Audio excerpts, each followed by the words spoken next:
નમસ્કાર દર્શક મિત્રો, હું છું વાહિદ મસદ્દી અને આપ નિહાળી રહ્યા છો આમ ટીવી ભરૂચ ન્યૂઝ. હવે નિહાળીશું આજના મુખ્ય સમાચારો. ભરૂચ જિલ્લાના આમોદ શહેરમાં યુવાનની હત્યા કરેલી લાશ મળી આવતા ચકચાર મચી હતી. પોલીસે લાશનો કબજો મેળવીને તેની હત્યા કરવામાં આવી છે કે તે દિશામાં તપાસનો દોર શરૂ કર્યો છે. આમોદ શહેરમાં મહેબૂબ મહિડા ઉર્ફે લાલા નામના યુવકની હત્યાનો બનાવ સામે આવતા વિસ્તારમાં ભારે ચકચાર મચી ગઈ છે. નવા ડેપોની પાછળ આવેલી મોહમ્મદ શાહ પીરની દરગાહ પાસે યુવકનો લોહીલુહાણ હાલતમાં મૃતદેહ મળી આવ્યો. સ્થાનિક લોકોએ મૃતદેહ જોતા તરત પોલીસને જાણ કરી. ઘટનાની જાણ થતાં પોલીસ દોડી આવી સમગ્ર વિસ્તારને કોર્ડન કરી તપાસ શરૂ કરી. પોલીસે પ્રાથમિક તપાસ દરમિયાન આસપાસના લોકોની પૂછપરછ હાથ ધરી છે તેમજ હત્યાના કારણો જાણવા માટે પુરાવા એકત્ર કરવાની કામગીરી શરૂ કરી છે. પોલીસે મૃતદેહને પોસ્ટમોર્ટમ માટે આમોદ કોમ્યુનિટી હેલ્થ સેન્ટર ખાતે ખસેડ્યો. પોસ્ટમોર્ટમ રિપોર્ટ બાદ મોતનું ચોક્કસ કારણ બહાર આવશે તેવી શક્યતા છે. હાલ પોલીસે ગુનો નોંધી વધુ તપાસ શરૂ કરી છે. ભરૂચ શહેરમાં 4 વર્ષ પહેલા ઝડપાયેલા એમડી ડ્રગ્સના આરોપીઓનો કેસ ભરૂચ કોર્ટમાં ચાલી જતા 15 વર્ષની કેદની સજા અને 2 લાખ રૂપિયાનો દંડ કોર્ટ દ્વારા ફટકારવામાં આવ્યો છે. ભરૂચમાં વર્ષ 2022 દરમિયાન ઝડપાયેલ એમડી ડ્રગ્સ કેસમાં કોર્ટ દ્વારા કડક ચુકાદો આપવામાં આવ્યો છે. એ ડિવિઝન પોલીસ દ્વારા ઝડપી પાડવામાં આવેલા આરોપી સામે ચાલેલા કેસમાં કોર્ટે 15 વર્ષની સખત કેદ તેમજ 2 લાખ રૂપિયાનો દંડ ફટકાર્યો છે. ડ્રગ્સ જેવા ગંભીર ગુનાઓ સામે કડક સંદેશ આપતા આ ચુકાદો માનવામાં આવી રહ્યો છે. તારીખ 19 સપ્ટેમ્બર 2022ના રોજ ભરૂચ એ ડિવિઝન પોલીસ સ્ટાફ વિસ્તારમાં પેટ્રોલિંગ દરમિયાન મોફિશર જીન કમ્પાઉન્ડ નજીકથી એમડી ડ્રગ્સના 99 ગ્રામ જથ્થા સાથે 2 આરોપીઓને ઝડપી પાડ્યા હતા. પોલીસે આરોપી સલમાન ઉર્ફે રઘુ મુસ્તાક પટેલ તેમજ ઇમરાન શૌકત ખિલજીની ધરપકડ કરીને કાર્યવાહી હાથ ધરી હતી. આ કેસની કાર્યવાહી સરકારી વકીલ જે પરમાર દ્વારા હાથ ધરાઈ. કેસ નામદાર 5મા એડિશનલ ડિસ્ટ્રિક્ટ એન્ડ સેશન જજ એમ સોનીની કોર્ટમાં ચાલી રહ્યો હતો, જેમાં 20થી વધુ સાક્ષીઓની તપાસ અને પુરાવાઓના આધારે કોર્ટે આરોપી સલમાન ઉર્ફે રઘુ મુસ્તાક પટેલે દોષિત જાહેર કર્યો. કોર્ટ દ્વારા આરોપીને 15 વર્ષની સખત કેદની સજા તેમજ 2 લાખનો દંડ ફટકારાયો છે. એ ડિવિઝન પોલીસ સ્ટેશન ગુના રજિસ્ટ્રેશન નંબર 1008-22 થી એનડીપીએસ એક્ટની કલમ 8C-22C-29 મુજબનો ગુનો નોંધાયેલો હતો. જે ગુનાના કામે આરોપી તરીકે આરોપી નંબર 1 સલમાન ઉર્ફે રઘુ મુસ્તાક પટેલ તથા ઇમરાન શૌકત ખિલજી નાઓને દર્શાવેલા હતા. જે અંગેનો એનડીપીએસ કેસ નંબર 10-22 પડેલ હતો, જે ભરૂચના 5મા એડિશનલ ડિસ્ટ્રિક્ટ જજ PM સોની સાહેબની કોર્ટમાં ચાલી જતા અમો ફરિયાદી પ્રોસિક્યુશન તરફથી કેસના કામે 20 શહેદોને તપાસવામાં આવ્યા હતા અને 66 દસ્તાવેજી પુરાવાનું લિસ્ટ રજૂ કરવામાં આવ્યું હતું. ત્યારબાદ દસ્તાવેજી પુરાવા અને શહેદોને જુબાનીઓને ખંડન કરી અમો ફરિયાદી પ્રોસિક્યુશન તરફથી મૌખિક દલીલો કરવામાં આવી હતી અને જે અમારી દલીલ નામદાર 5મા એડિશનલ ડિસ્ટ્રિક્ટ જજ સાહેબનાઓ દ્વારા માન્ય કરી તારીખ 15/5/2026ના રોજ આ કામના આરોપી નંબર 1 સલમાન ઉર્ફે રઘુ મુસ્તાક પટેલનાઓને નામદાર કોર્ટ તરફથી 15 વર્ષની સખત કેદની સજા તથા 2 લાખ રૂપિયા દંડનો હુકમ કરવામાં આવેલ છે અને જો દંડની રકમ ના ભરે તો વધુ 1 વર્ષની સજા અંગેનો હુકમ કરવામાં આવેલો છે. નામદાર કોર્ટ તરફથી આપવામાં આવેલો હુકમ એ આજના જે યુવાધન ડ્રગ્સ અને ચરસ ગાંજાના રવાડે ચડી ગયેલા હોય તેઓના માટે એક સબકરૂપ ઓર્ડર હોય તો હુકમ હોય તે હુકમને અને જજમેન્ટને અમો પ્રોસિક્યુશનના એડવોકેટ જે પરમાર દ્વારા આવકારીએ છીએ. જય હિન્દ, જય ભારત. ભરૂચના અંકલેશ્વરમાં એટીએમના કાર્ડ બદલીને પોલીસ કર્મચારી સહિત અનેક લોકોના રૂપિયા ઉઠાવી લેનાર આણંદનો તુષાર કોઠારીને ભરૂચ પોલીસે રેલવે બોડી પરથી ઝડપી લીધો હતો. મળતી માહિતી મુજબ સજોદ ગામના રહેવાસી તથા ગુજરાત પોલીસ વિભાગમાંથી નિવૃત્ત દેવજીભાઈ ચિતુભાઈ વસાવા ગત 9 મે 2026ના રોજ અંકલેશ્વર ખરીદી કામે આવ્યા હતા. દુકાનનું ભાડું ચૂકવવા માટે તેઓ ચૌટા નાકા નજીક આવેલા સ્ટેટ બેંક એટીએમમાં રૂપિયા ઉપાડવા ગયા હતા. તે દરમિયાન એટીએમ ચલાવતા આવડતું ન હોવાથી લાઇનમાં ઉભેલા અજાણ્યા યુવાને મદદ કરવાની ઓફર કરી. વિશ્વાસમાં આવી દેવજીભાઈએ પોતાનું એટીએમ કાર્ડ આપ્યું અને યુવાને પિન નંખાવડાવી પહેલું બેલેન્સ ચેક કર્યું. ત્યારબાદ ચતુરાઈપૂર્વક એટીએમ કાર્ડ બદલી પોતાનું બીજું કાર્ડ પરત આપીને સ્થળ પરથી નાસી ગયો. બાદમાં મોબાઈલ મેસેજ ચેક કરતા દેવજીભાઈને ખબર પડી કે તેમના ખાતામાંથી 2 અલગ ટ્રાન્ઝેક્શનમાં ₹10,000 અને ₹8500 મળી કુલ ₹18,500 પાડી લેવાયા. તપાસ કરતા કાર્ડ બદલાઈ ગયું સામે આવ્યું. ફરિયાદીના જણાવ્યા મુજબ મળેલ એટીએમ કાર્ડ ઉપર અન્ય વ્યક્તિનું નામ લખેલું હોવાનું જણાયું. ત્યારબાદ બેંક મારફતે કાર્ડ બ્લોક કરાવી પોલીસે લેખિત ફરિયાદ નોંધાવી. દરમિયાન ભરૂચ એલસીબી પોલીસે ચોક્કસ બાતમીના આધારે ભરૂચના ગોદી રોડ વિસ્તારમાં પોચ ગોઠવતા પોલીસે આરોપી તુષાર અનિલભાઈ કોઠારી આણંદને ઝડપી પાડ્યો. પૂછપરછ દરમિયાન આરોપીએ કબૂલ્યું કે 6 મેના રોજ Bharuch Shaktinath circle SBI ATM પરથી વૃદ્ધનું કાર્ડ કાર્ડ બદલી 40,000 ઉપાડ્યા તેમજ 9 મેના રોજ અંકલેશ્વર ચોટા નાકા SBI ATM ખાતે સમાન રીતથી ₹18,500ની છેતરપિંડી કરી. આરોપીએ ઉપાડેલી રકમમાંથી 32,500 જૂના કેસના સમાધાન માટે વકીલને આપ્યા હોવાનું તથા બાકીના રૂપિયા ઓનલાઈન જુગારમાં વાપર્યા હોવાનું જણાયું છે. ફાઇનાન્શિયલ ફ્રોડ આજકાલના સમયમાં અવારનવાર બનતા રહેતા હોય છે. તે ફાઇનાન્શિયલ ફ્રોડના નિવારણ માટે બરોડા રેન્જ આઈજી શ્રી સંદીપસિંહ સાહેબ તેમજ ભરૂચ SP સાહેબ શ્રી અક્ષયરાજ સાહેબ દ્વારા વારંવાર સૂચના આપવામાં આવતી હોય છે કે આ પ્રકારના ફ્રોડનો કોઈ એક સામાન્ય નાગરિકનો ભોગ ન બને, જે માટે એક પ્રોપર કામગીરી કરવામાં આવે. ત્યારે તાજેતરમાં જ આ પ્રકારના ફાઇનાન્શિયલ ફ્રોડ એટલે કે ATMમાં જે સિનિયર સિટીઝનો જ્યારે ATMથી પૈસા ઉપાડવા જતા હોય છે ત્યારે ત્યાંના અજાણ્યા ઈસમો દ્વારા મદદ કરવા માટે આવે છે અને જે અજાણ્યા ઈસમો એ ATM કાર્ડ લઈ અને ATM કાર્ડને બદલી નાખતા હોય છે અને બદલીને ત્યારબાદ તેનો પાસવર્ડ પણ જાણી લેતા હોય છે અને ત્યારબાદ જે છે તે બીજા ATMમાં જઈને પૈસા ઉપાડી લેતા હોય છે. આમ સિનિયર સિટીઝન છે તેને પૈસા ખોવાનો વારો આવતો હોય છે. આ પ્રકારની 2 ફરિયાદ જે છે તે એક ભરૂચ સિટી A પોલીસ સ્ટેશનમાં તેમજ એક જે છે અંકલેશ્વર સિટી A પોલીસ સ્ટેશનમાં એક ફરિયાદ નોંધાઈ હતી. જેને અનુસંધાને આરોપીને પકડવા માટે એક LCB દ્વારા એક ટીમનું ગઠન કરવામાં આવેલું અને જે ટીમ દ્વારા એક લોકલ ઇન્ટેલિજન્સી, હ્યુમન ઇન્ટેલિજન્સી અને ટેકનિકલ ઇન્ટેલિજન્સીના આધારે એક આરોપીની અટકાયત કરવામાં આવે છે અને જે આરોપીની એક પૂછપરછ કરવામાં આવે છે તો પૂછપરછમાં એવું ખુલે છે કે તેણે ભૂતકાળની અંદર આવી 47 થી 50 જેટલી ઘટનાને અંજામ આપેલો છે અને જે ઘટના અન્વયે તે ટોટલ 6 મહિના જેટલો જેલવાસ પણ ભોગવી ચૂકેલો છે અને ત્યારબાદ છેલ્લા 20 દિવસથી જેલમાંથી બહાર આવેલો હતો અને ત્યારબાદ ફરીથી તેણે ભરૂચમાં આવી અને આ પ્રકારની 2 ઘટનાને અંજામ આપેલો છે. પરંતુ હાલ જે છે તે આરોપી અત્યારે પોલીસની અટકમાં છે. જે આરોપીનું નામ છે તુષાર અનિલભાઈ કોઠારી કે જેની ઉંમર 36 વર્ષની છે અને જે મૂળ જે છે તે આણંદના રહેવાસી છે. પરંતુ ભૂતકાળમાં તેણે જે છે તે ભરૂચ, વડોદરા, સુરત, ખેડા અને અમદાવાદ જેવી જગ્યાઓમાં આવા જૂના અનેક ઘટનાઓને અંજામ આપેલો છે. ભરૂચના ઐતિહાસિક ગોલ્ડન બ્રિજની સ્થાપનાને આજે 145 વર્ષ પૂર્ણ થયા છે, જેથી તેની સાચવણી કરી રાષ્ટ્રીય ધરોહર જાહેર કરવામાં આવે તે જરૂરી છે.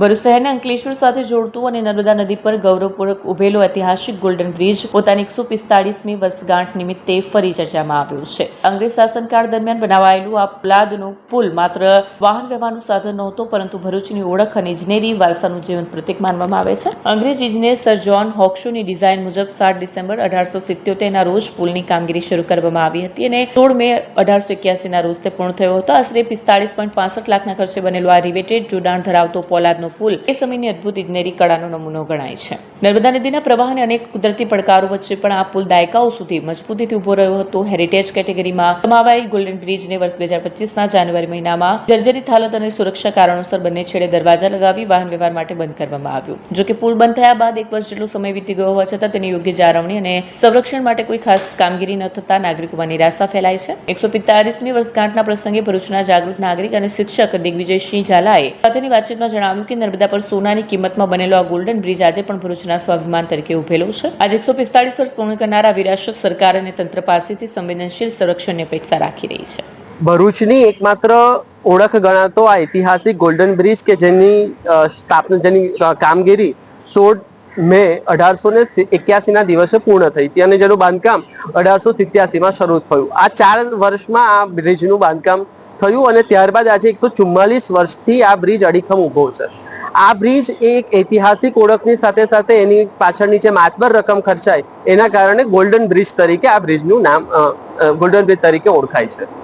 એક ભરૂચવાસી તરીકે અમારી એક અપીલ છે તંત્રને કે જે તંત્રએ સલામતીના ભાગરૂપે જે દરવાજા બંધ કરી અને ગોલ્ડન બ્રિજને બંધ કર્યો છે ત્યાં કોઈ હળવી પ્રવૃત્તિઓ શરૂ કરવામાં આવે જેથી ભરૂચને અને ભરૂચની આવનારી પેઢીને આ ઐતિહાસિક વારસા વિશે જાણ થાય. અહીંયા કોઈ એવી સાયકલિંગ છે અથવા પગપાળા ચાલી શકાય એવી એક્ટિવિટી સલામતીના ભાગરૂપે સલામતીના પગલાંને ધ્યાને રાખી તંત્રએ આ બાબતે વિચારવું જોઈએ, કારણ કે ભરૂચની ઓળખ આ બ્રિજથી છે. બીજી એક વસ્તુ મારે નોંધવી છે કે અંકલેશ્વર તરફથી તમે જોઈ શકો છો તો એ ત્યાં રસ્તો છે, ત્યાં આપણે બ્રિજને જોઈ શકીએ છીએ, એના જે એન્ટ્રીઝ છે એને આપણે જોઈ શકીએ છીએ. પરંતુ જે ભરૂચ સાઈડની જે ગોલ્ડન બ્રિજની એન્ટ્રી છે ત્યાં પ્રવેશ દ્વાર બહુ દયનીય હાલતમાં છે. રસ્તાને ખોદકામ અને બીજા અનેક પ્રવૃત્તિઓના કારણે એ બહુ જ દયનીય બની રહ્યો છે. તો એના પર તંત્રએ એક વખત વિચાર કરવો જોઈએ કે જેથી આવનારી પેઢી આ ઐતિહાસિક વારસાને જાળવી રાખે અને સમજી શકે.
क्या आप अपनी ड्रीम जॉब सर्च कर रहे हैं? तो आपका वेट हुआ खत्म। हमारी कंपनी IICL में है कुछ amazing job openings. IICL are hiring PHP developer, data analytics, UI UX graphics designer, Node.js developer WordPress developer. From all over Gujarat. तो देर किस बात की, अप्लाई करें अभी और बने हमारी डायनामिक टीम का हिस्सा। विजिट करें हमारी वेबसाइट www.iiclindia.com/career या मेल करें अपना रेज्यूमे iiclindia06@gmail.com पर। हमारी टीम में आपको मिलेगा एक इनोवेटिव और क्रिएटिव एनवायरनमेंट ताकि आपकी स्किल्स हमेशा अपडेटेड रहे। Freshers can also apply. Contact now on 7041542766।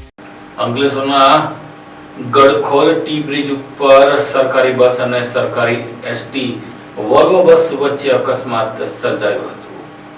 Ankleshwar શહેરના ગડખોલ ટી બ્રિજ ઉતરતા સવારના સમયે સરકારી બસો વચ્ચે અકસ્માત સર્જાતા માર્ગ પર થોડા સમય માટે ટ્રાફિક વ્યવસ્થા ખોરવાઈ હતી। મળતી માહિતી મુજબ એસટીની વોલ્વો બસે ધડાકાભેર આગળ ચાલી રહેલી સરકારી બસમાં પાછળથી ટક્કર મારી હતી। અકસ્માત દરમિયાન એક સાથે 4 સરકારી બસો નજીકમાં હોવાથી સ્થિતિ ગંભીર બની હતી। બસોની વચ્ચે આવી ગયેલી હોન્ડાની કાર જાણે સેન્ડવિચ બનવાની સ્થિતિમાં આવી ગઈ હતી। નજીબે મોટી જાનહાની ટળી। કાર ચાલકે સમયસર બ્રેક મારતા મોટો અકસ્માત ટળી ગયો હોવાનું જણાય છે। અકસ્માતને પગલે સ્થળ પર લોકોના ટોળા એકત્ર થયા। થોડા સમય માટે ટ્રાફિક જામ જેવી સ્થિતિ સર્જાઈ। ઘટનાની જાણ થતાં પોલીસ તાત્કાલિક સ્થળ પર પહોંચી ટ્રાફિક વ્યવસ્થા સંભાળી। મળતી માહિતી મુજબ અકસ્માત પાછળ બસની ઝડપ અને પૂરતું અંતર ન જાળવવું કારણભૂત હોવાનું મનાઈ રહ્યું છે। ઘટનામાં કોઈ ગંભીર ઇજા થઈ હોવાથી માહિતી મળી નથી। જોકે વાહનોને આંશિક નુકસાન થયું હોવાનું સામે આવ્યું છે। અંકલેશ્વર બી ડિવિઝન પોલીસ દ્વારા વધુ તપાસ હાથ ધરાઈ છે। અંકલેશ્વર જીઆઈડીસીના નવદુર્ગા મંડળ દ્વારા આ વર્ષે પણ નફો નહીં અને નહીં નુકસાનના ધોરણે નોટબુકનું વિતરણ શરૂ કરવામાં આવ્યું છે। અંકલેશ્વર જીઆઈડીસીના નવજીવન ગરબા ગ્રાઉન્ડ ખાતે નવદુર્ગા મંડળ દ્વારા પ્રતિવર્ષની જેમ આ વર્ષે પણ નહીં નફો નહીં નુકસાનના ધોરણે નોટબુકનું વિતરણનો પ્રારંભ કરવામાં આવ્યો છે। નવદુર્ગા મંડળે જણાવ્યું હતું કે જરૂરિયાતમંદ પરિવારના બાળકોને રાહત દરે નોટબુકનું વિતરણ દરરોજ સાંજે 6 થી 8 કલાક દરમિયાન કોઈપણ ધર્મ જાતિના ભેદભાવ વિના કરવામાં આવી રહ્યું છે, જેનો લાભ લોકો ઉઠાવી શકે। આ તબક્કે નવદુર્ગા મંડળના હોદ્દેદારો નવલસિંહ જાડેજા, ભરત ગાબાણી, સુરેશ પટેલ, જયેશભાઈ ગઢવી, ઉદયભાઈ પટેલ ઉપસ્થિત રહ્યા હતા। નવદુર્ગા મિત્ર મંડળના સભ્ય જયંતભાઈ ગઢવી, સુરેશભાઈ તથા ઉદયભાઈ અમે છેલ્લા 22 વર્ષથી નહીં નફો નહીં નુકસાનના ધોરણે ચોપડાનું વિતરણ કરીએ છીએ। ગરીબ માણસોને થોડાક ફ્રીમાં પણ આપીએ છીએ, જરૂરિયાતમંદને પણ। અને છેલ્લા 22 વર્ષથી આ કામ કરીએ છીએ। કોઈ નફા અને દરેક સમાજ માટે કોઈ નાત જાતનો ભેદભાવ નથી, દરેકને પૂરતા ચોપડા આપીએ છીએ। છેલ્લા 22 વર્ષથી અને સરકારી સ્કૂલોમાં ફ્રીમાં પણ આપીએ છીએ। અને જેને કંઈ લાભ લેવો હોય તે લઈ શકે છે। તમામ કાયમ 6 થી 8 વાગ્યા સુધી ખુલ્લું હોય જગ્યા પર અમારી ઓફિસ કાયમ માટે। નવજીવન ગરબા ગ્રાઉન્ડ, ગટો ચોકડી 5 જીઆઈડીસી અંકલેશ્વર। ભરૂચમાં શનિ જયંતિ નિમિત્તે વિવિધ ધાર્મિક કાર્યક્રમનું આયોજન કરવામાં આવ્યું હતું। ભરૂચ શહેર જિલ્લામાં શનિ જયંતિની ભક્તિભાવપૂર્વક ઉજવણી કરવામાં આવી હતી। મંદિરોમાં ભક્તોની ભારે ભીડ જોવા મળી। ભરૂચ શહેરમાં શનિ જયંતિની ઉજવણી કરવામાં આવી। શહેરના વિવિધ શનિ મંદિરો ખાતે વહેલી સવારથી ભક્તોની ભારે ભીડ જોવા મળી હતી। ભક્તોએ શનિદેવના દર્શન કરીને તેલ અર્પણ, પૂજન અર્ચન અને હવન જેવા ધાર્મિક કાર્યક્રમમાં ભાગ લઈને આશીર્વાદ મેળવ્યા। મોટી સંખ્યામાં મહિલાઓ, યુવાઓ અને વડીલો દર્શનાર્થે પહોંચ્યા, સમૃદ્ધિ માટે પ્રાર્થનાઓ કરી। શનિ જયંતિને લઈને મંદિરો ખાતે સ્વયંસેવકો દ્વારા ખાસ વ્યવસ્થા પણ ઊભી કરાઈ હતી। દિવસભર ચાલેલા ધાર્મિક કાર્યક્રમોને લઈને શહેરમાં ઉત્સવમય માહોલ જોવા મળ્યો। હું રવિન્દ્ર ઇન્ડિયા ભાર્ગવ સમસ્ત પંચના પ્રમુખ તરીકે આપ સૌને નિવેદન કરું છું કે આજે વૈશાખ વદ અમાસને દિવસે શનિ જયંતિ હોય, અમારું શનિનું મંદિર દાંડિયા બજાર ભરૂચ ખાતે ભૃગુઋષિ મંદિર તરીકે પણ ઓળખાય છે અને શનિદેવના મંદિર તરીકે પણ ઓળખાય છે। આમાં છેલ્લા 15 વર્ષથી અમે શનિ જયંતિનો ઉત્સવ ઉજવી રહેલા છે અને એમાં લોકોની પનોતીઓ દૂર થાય અને શનિ તરફથી થોડો માનસિક સંતોષ થાય એટલા માટે લોકો ભક્તો સારી એવી અપેક્ષામાં આવે છે અને તે લોકોની અપેક્ષાઓ પૂરી થતી હોય એવું માલુમ પડે છે। એ લોકોને કહેવાથી માલુમ પડે છે કે એ લોકોની અપેક્ષાઓ અને બાધાઓ પૂરી થાય છે। જય શનિદેવ। અંકલેશ્વર નવગામમાં રોકડી હનુમાન મંદિર ખાતે તેમજ શનિ જયંતિ નિમિત્તે વિવિધ ધાર્મિક કાર્યક્રમો યોજાયા હતા। અંકલેશ્વર શહેર તથા આસપાસના વિસ્તારોમાં શનિદેવ જયંતિ, શનિવાર અને અમાસના ત્રિવેણી સંયોગ નિમિત્તે ધાર્મિક માહોલ છવાયો. વહેલી સવારથી જ શહેરના વિવિધ મંદિરોમાં ભાવિકોની ભીડ જોવા મળી. અંકલેશ્વર તાલુકાના નવગામ ખાતે આવેલ રોકડિયા હનુમાનજી મંદિર ખાતે શનિદેવ જયંતિની ઉજવણી કરવામાં આવી. મંદિર પરિસરમાં વિશેષ પૂજા અર્ચના, તેલ અભિષેક તેમજ શનિદેવના દર્શન માટે ભાવિકોની લાંબી કતારો લાગી. ભક્તોએ શનિદેવની આરાધના કરી સુખ સમૃદ્ધિ અને દુઃખ નિવારણ માટે પ્રાર્થના કરી. અંકલેશ્વર સ્થિત અંતરનાથ મહાદેવ મંદિર ખાતે પણ શનિદેવ જયંતિ નિમિત્તે કાર્યક્રમ યોજાયો. ભક્તોએ પૂજા અર્ચના, દીપ પ્રજ્વલન અને શનિ સ્ત્રોત પાઠ કરી આધ્યાત્મિક ધન્યતા અનુભવી. શનિદેવ જયંતિ, શનિવાર અને અમાસ આ ત્રણ શુભ સંજોગ એક સાથે આવતા શહેરના મંદિરોમાં વહેલી સવારથી જ ભક્તોની અવરજવર સતત જોવા મળી. મંદિર ટ્રસ્ટો દ્વારા ભક્તો માટે દર્શન વ્યવસ્થા તેમજ પ્રસાદ વિતરણની સુવિધા કરવામાં આવી. સમગ્ર અંકલેશ્વરમાં દિવસભર ભક્તિમય વાતાવરણ જોવા મળ્યું. જય મહાદેવ. મારું નામ વૈભવ ગૌતમ કુમાર રાવલ છે. હું અંતરનાથ મહાદેવ મંદિરમાં પૂજારી તરીકે છું અને આ અંતરનાથ મહાદેવ એક પૌરાણિક મંદિર છે જેમાં શનિદેવ મહારાજ બિરાજમાન છે અને આજે ત્રણ જોગ ભેગા થાય છે. શનિવાર, શનિદેવ મહારાજની જન્મજયંતિ અને અમાસ.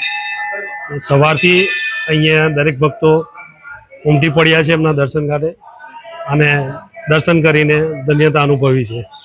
આ સાથે હમણાં ભરૂચના સમાચાર પૂર્ણ થાય છે. આવતીકાલે ફરી મળીશું. ત્યાં સુધી રજા આપશો. નમસ્કાર.